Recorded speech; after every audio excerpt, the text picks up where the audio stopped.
চোখের পানি, মনের আবেগ, যা আছে আপনার ভিতরে, কষ্ট, দুঃখ, যন্ত্রণা, সব আল্লাহকে ঢেলে দিবেন। নিজের আবেগ ধরে রাখবেন এখানে, আপনি আল্লাহর জন্য ঢেলে দিবেন। মানুষকে আবেগ দেখে কি না? মানুষ আপনার চোখের পানির মর্ম বুঝবে? মানুষ কি মানুষের চোখের পানির মর্ম বুঝে?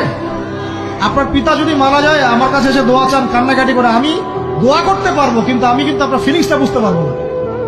আপনার অনুভূতি কে বুঝতে পারবেন? আল্লাহ পাক আপনার ঘাড়ের রগের চেয়েও কাছে আছেন।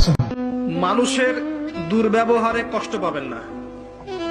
যখন কাছের মানুষরা আপনাকে কষ্ট দিবে, এবং কাছের মানুষ কষ্ট আপনাকে দিবেই, কাছের মানুষরা আপনাকে বেশি কষ্ট দিবে জীবনে, তখন আপনি কষ্ট পাবেন না যদি আল্লাহর জন্য ওদেরকে ভালোবাসেন, যে আমি তো আল্লাহর জন্য এই কাজগুলো করছি, তারা শুকরিয়া আদায় করলেই বাকি আর না করলেই বাকি, তখন আপনি কষ্ট পাবেন না।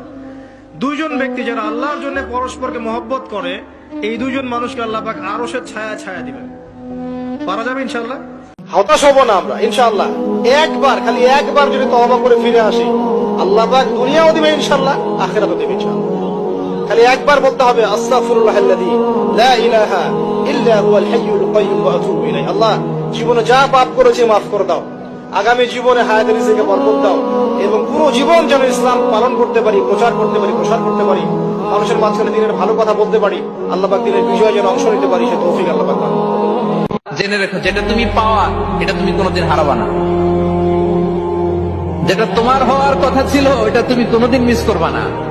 আর যেটা তুমি পাওয়ার কথা না, গোটা বিশ্বের সব শক্তিকে হাতের মুঠোয় আনলেও সেটার দেখা তুমি পাবে না।